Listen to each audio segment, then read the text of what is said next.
Our guest today is someone who truly is a friend of the show. Sharon Wight is back with us, and this time she joins us as the Democratic nominee for Indiana House District 81, taking on Republican incumbent Martin Carbaugh. District 81 includes parts of northwest Fort Wayne, Huntertown, Arcola, and surrounding Allen County communities. It's a district dealing with growth, rising costs, school funding pressures, infrastructure needs, the constant question of whether the Statehouse actually is listening to families outside of Indianapolis. Sharon's campaign message is centered around leading with empathy. That matters because politics can get cold fast. Numbers, district maps, polls, party labels, but behind every policy are people trying to afford health care, keep their kids in good schools, pay their bills, and build a life in a community they call home. Sharon is a Fort Wayne and District 81 native, someone who has been engaged in local politics for years, and someone who has continued making the case that voices from all walks of life deserve to be heard at the Indiana Statehouse. Now, because Sharon has been here before, we're not doing the formal first interview setup. No 10-question checklist, no hold 'em or fold 'em. Today is a conversation between friends about where this campaign stands, what she is hearing from voters, what has changed since she first sat down with us, and what the road to November looks like. Sharon, my friend, welcome back to Hold 'em Accountable. It's great to see you again. Good to see you again. Glad to be here. Sharon, let's start with the big picture. Last time we talked, you were still introducing yourself to a lot of voters and making the case for why you wanted to run. Now, you're the Democratic nominee. What feels different this time around? I mean, there's a lot more pressure because there's a lot of people to get out there and get to know. I mean, I won with 82% of the Democratic vote, and that equated to about 2,000 voters. And I'm hoping that all 500 that voted for my opponent are also going to be willing to come over to me. But, things have really shifted over the past couple months, more so at the state level, I think, than anything, where we are seeing conversations happen in different ways. We had our Secretary of State conventions. The Democratic Party has an official platform now that people are kind of adhering to. So there's a little bit more of a direction, while at the same time, things that are happening at the federal level are making you question constantly if that direction is the right direction to be going. So there's a lot that's changed and also very little that's changed all at the same time. Your campaign uses the phrase leading with empathy. I want to spend a minute there because that sounds simple, but in politics, it is actually a pretty radical idea. What does leading with empathy mean when you are talking about state policy? It means understanding that every state policy that is made is something that's going to impact people, whether it's for positive or negative. And for me, it's making sure that if something's going to impact people negatively and I choose to vote for it, that I understand that it's going to impact people negatively, and I can explain to my voters why I made the decision that I made. Maybe it's for a longer term situation. Maybe it's for a reason that I can see because of other bills that have been passed. And maybe it looks negative on the front of it, but ultimately will be positive. I think we see this a lot with property tax initiatives, right? They look like they're going to be very positive for people when they first say that they're doing a property tax reduction or a property tax freeze. And then we come to find out, well, those come with other things on the back of them, right? They come with local referendums for school districts. They come with finding out that, one that I know impacts you or wouldn't, I think it impacts you, is we passed this law that veterans no longer have to pay property taxes. That sounds amazing. I would be behind that as a Democrat, absolutely. But then when you really start digging into it, it's only veterans that are part of a very specific catchment of individuals, and it doesn't have the impact that we thought it did when we first heard about that law. And so it's not just voting for things that I think are going to benefit my community. It's also being able to articulate what those votes mean, whether it looks positive or it looks negative when reading about it. When candidates get out into a district, the campaign becomes less about what you plan to talk about, more about what voters keep bringing up. What are people in District 81 actually talking to you about? Well, and that's another important aspect of leading with empathy is we've talked about this several different times. I look at myself as the person who, yes, I am representing my constituents, but I do need them to guide me on what things are most important to them, because what's most important to me is probably not going to be what's most important to them. One of the biggest things that I've learned about while I've been out on the trail is up in Huntertown, pretty much all of the water that is part of their utilities is coming from a set of wells. And those wells are not able to keep up with the growth that is happening in Huntertown, which is resulting in several different things. First of all, it's resulting in even more sky-high utilities than I would expect being on a municipal, but not really municipal water source. And also, constituents around the area are talking in droves about the water softening systems that they're having to purchase that they didn't have to even consider purchasing when they first moved in. And so that just shows that there's some real changes happening to the water table that are really impacting how people are able to live. And in some cases, these are people who just moved to the area. In some cases, they're people who have been there for a long time, but they're saying things about these water sources. Another thing that I always talk about, and I always will talk about, are the roads. And the roads are definitely just as bad as they were a few months ago. They're working on them, but we're now into what we call the bloom of the Indiana flower, which is orange traffic cones, and seeing. It's always interesting to see what is actually being worked on versus what it seems like should be worked on.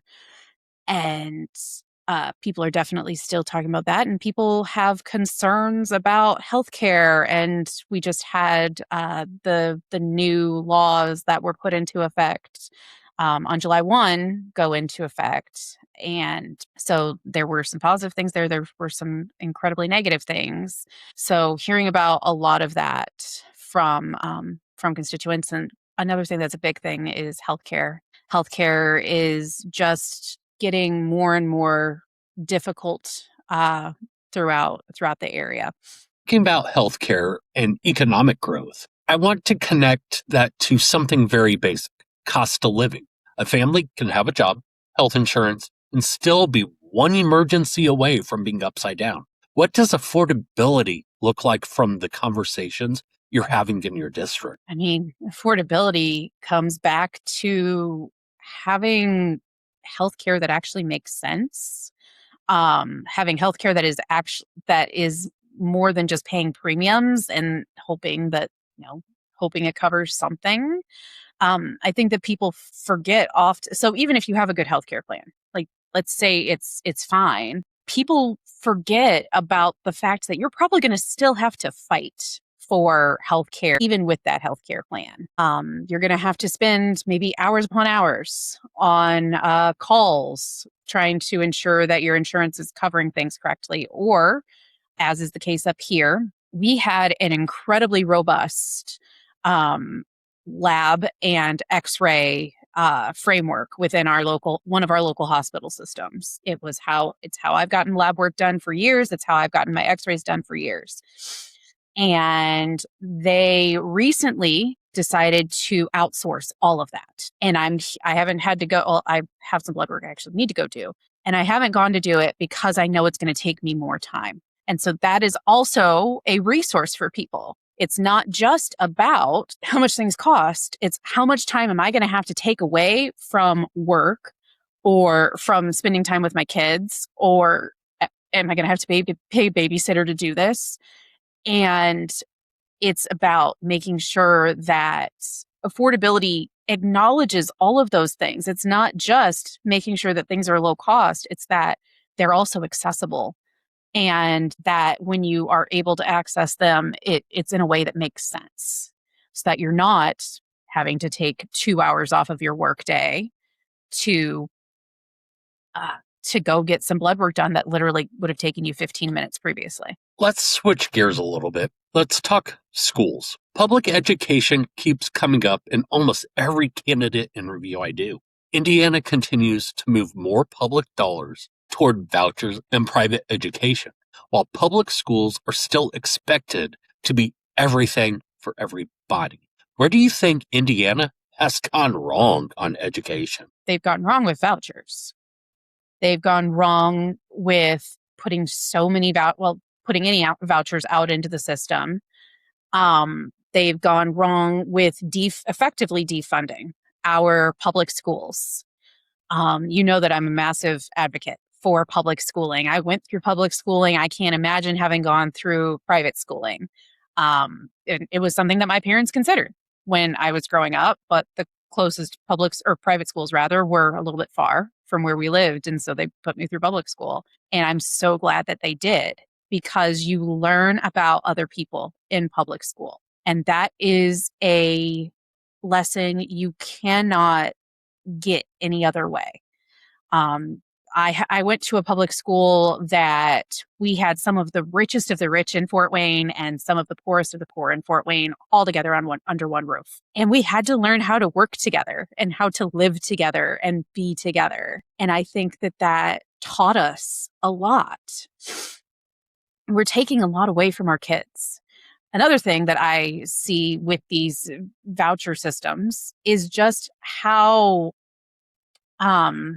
easily they can kind of crumble, especially because they are not held to the same standards as public education is. And so if you have people that don't know how to run a school, or they don't have the right people in the right roles for whatever reason that might be, those programs can fall apart pretty quickly. And then you don't just have kids who were supposed to be part of a voucher system who are no longer being served. They have to figure out where to go.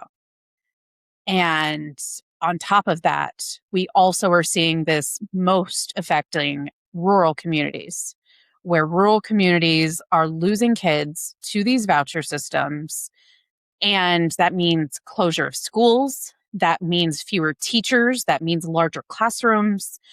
And when you're in a rural community, that means that you have way fewer choices to begin with, let alone once students who can be driven to school or who can be, somehow transported to school in a different way.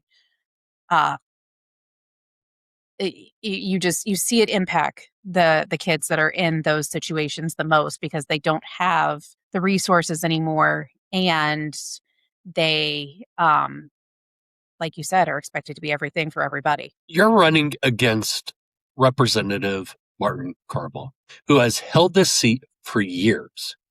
I don't want the cheap shot answer here. I want the accountability answer.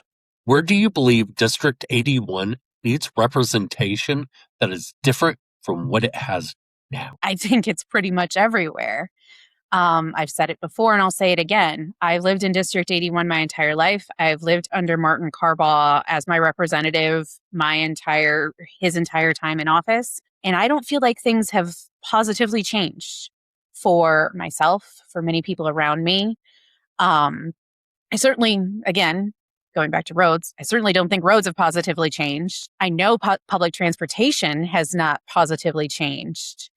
I mean, even like I said, our hospital system that has been known to be a very robust hospital system now is outsourcing to a outside lab group and causing extra time for the constituents. So one of the big things that Martin Carball actually ran with this term was trying to promote not-for-profit hospitals to kind of level set their pricing and be more transparent with their pricing, which, again, it's one of those things that sounds positive. It's something that more transparency is something that I would always support. But this comes out, and then next thing we know, our hospital system has outsourced to an outside lab group. Quite curious, right? It's quite curious that that is something that is happening. And that's something that the law, I don't believe, accounted for, because now it's the hospital system can say, oh, well, we outsourced that, so we're not the ones charging. Well, it's because of a decision that you made to outsource your lab after spending years building up your lab system. And that doesn't include the conversation about how they've impacted rural communities that they have also expanded out to, and therefore have given fewer options to people in those communities that are, again, having to take extra time off to get to a lab that they used to be able to just walk into at a walk-in clinic. District 81 is not a place where you can only talk to Democrats and win. You have to talk to independent. You have to talk to people who may have voted Republican before. You have to talk to people who are frustrated with both parties. How do you make the case to someone who likes you personally but is unsure about voting for a Democrat? I show my humanity, show that, again, it goes back to my tagline, leading with empathy. I show that I have empathy for their situation, whatever their situation might be. I show that I don't just have that empathy, but I also understand the issues at both a personal and kind of an academic level. So I'm not just going into this, saying I want to be a candidate. I have spent an obscene amount of time learning about politics while not participating in politics. I've, spent years wanting to kind of just learn how it all works. And while at the same time caring very, very deeply about the people that I would be serving. I talk about this as being, I don't like to use the word politician, even though that's, the common vernacular. The word that I prefer, or the phrase I prefer to use, is public servant, because that is ultimately really what I should be as someone who's running for office. I should be there willing to serve the people of my community and be the one that they're sending ideas to and sending requests to, while ultimately, trying to be the voice for them as much as possible. Sharon, you and I know each other, so I'm going to ask this as a friend. Running for office can be brutal. It takes time away from your family, your peace, your normal life, and sometimes your sanity, what little sanity you actually had. What has this campaign taken out of you, and what has it given back? I really hope you say that last part to everybody about sanity being taken away, what little you had. We'll talk about that later.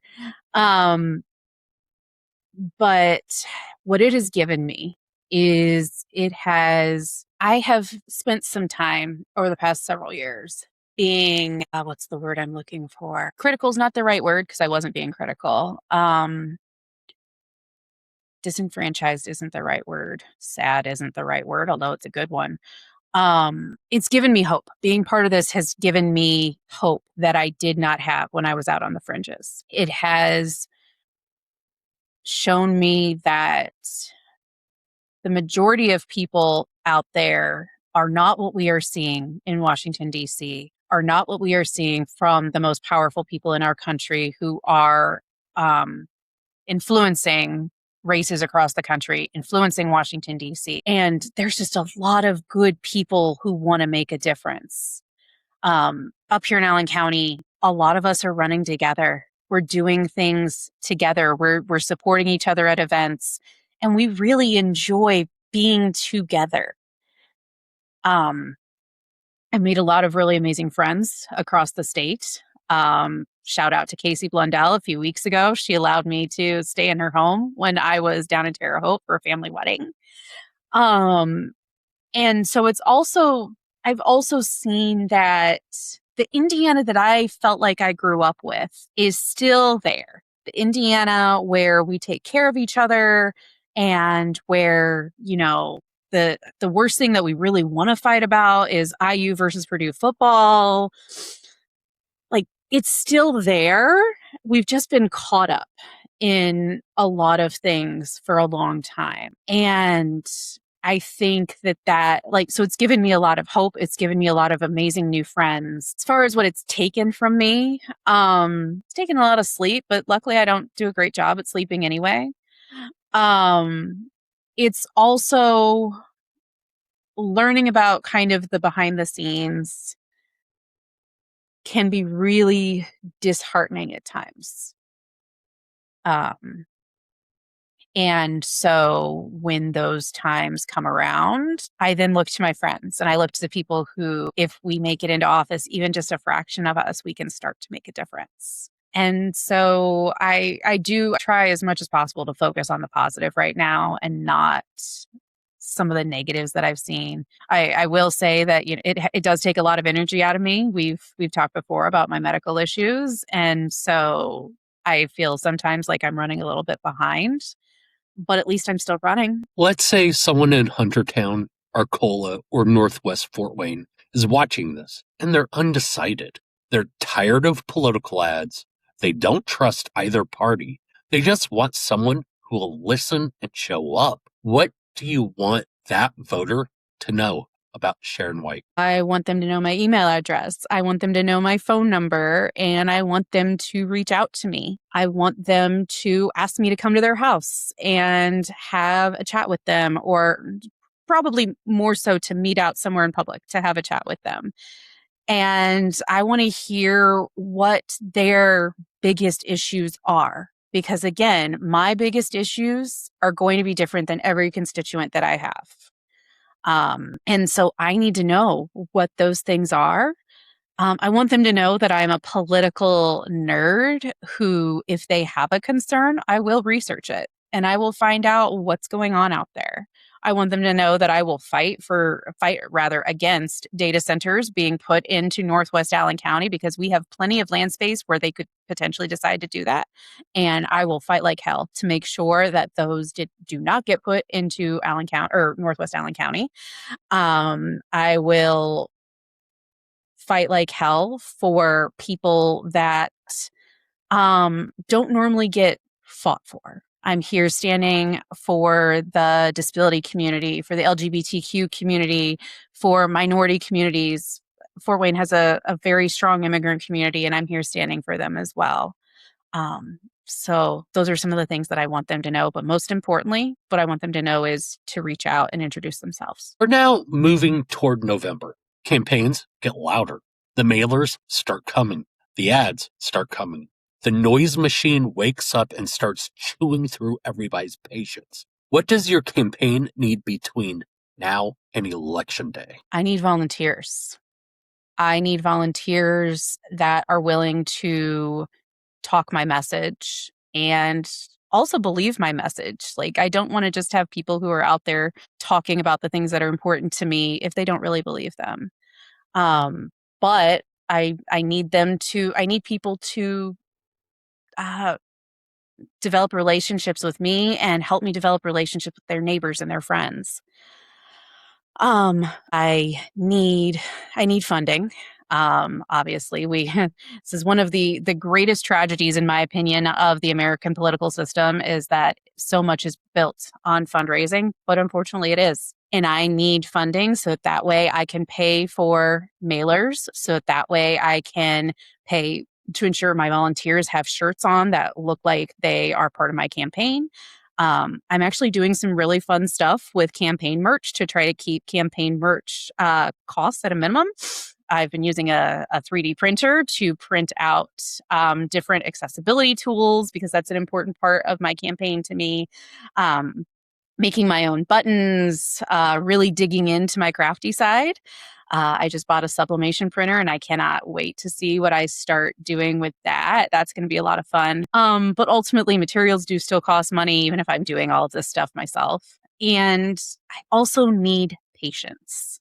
I'm not going to be able to go out and knock on as many doors maybe as I would like to. I move too slowly. I do much better in the format of a house party. So if you're willing to open your home to me and invite a few of your friends over, that's a great way for me to get to meet people. And just allowing me the opportunity to meet you is one of the most important things that you can give me. Sharon, the first time you came on, I asked you the standard candidate question. Why you and why now? You answered that. So this time, I want to ask it differently. After everything you've heard from voters, everything you've learned as a candidate, everything you've seen about this race so far, what do you understand now about District 81 that you didn't fully understand in February? I understand now that. So I thought I had an understanding about this, but it's District 81 is really diverse. It's diverse in economics. It's diverse in social experiences. It's diverse in our immigrants. And we have people from every walk of life. I also one of the things that I probably understand the most now that maybe I was a little bit naive about, I was hoping that I might have access to some younger voters when we talked in February. And now I know, based on data that I've seen, that those voters actually trend, toward that 40 and above area. And so that doesn't really change my messaging, though.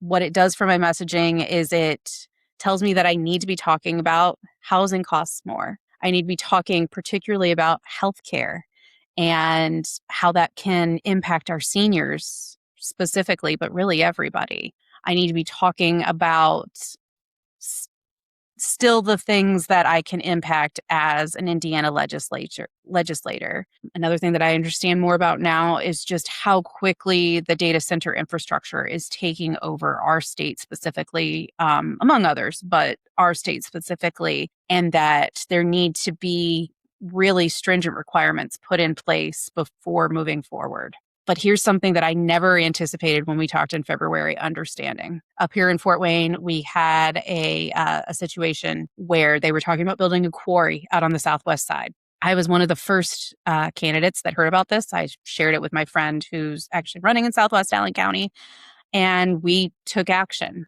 What I saw over 6 weeks of that whole process was I saw the people rise to power. I saw the people say, no, this is not something we want in our area. This is not something that we think is acceptable in our area. And they rose up and they got petitions, and we ultimately ended it with a evening meeting where there were over 1,000 people in attendance opposed. And that was in conjunction with over 12,000 people signing a petition. And so that reminded me, and it gave me hope that the people, when we rise up together, we can fight. So we can fight data centers. We can fight land use. We can fight utilities that are skyrocketing to spaces we never thought possible. We just have to rise up together. Sharon, thank you for coming back. And more than that, thank you for being a friend, not only of the show, but to me too. One of the best parts of doing these returning candidate interviews is that we don't have to start from zero. First interview is where voters meet the candidate. The second one is where we find out what the campaign has done to them, what they've learned, what they've heard, what has sharpened, what has softened, what has become more urgent. And Sharon, I appreciate you coming back here, having that kind of conversation. District 81 is growing, changing, and wrestling with real questions about schools, affordability, healthcare, infrastructure, and representation. The people of Northwest Fort Wayne, Huntertown, and Arcola, and the surrounding communities deserve someone who listens before speaking and shows up after the campaign signs come down. Voters will decide who that person is, but I appreciate your willingness to keep showing up, keep answering questions, and keep making your case. And thank you again for joining us on Hold Them Accountable. And to everyone watching and listening here in Indiana, across the country, and around the world, this is the part of campaign season where the noise gets louder. So your job is to listen more carefully. Ask what candidates have done. Ask what they believe. Ask who they are truly fighting for. And ask whether they'll still be around when the cameras are off and the votes are counted. So stay informed, ask questions, and as always, hold them accountable.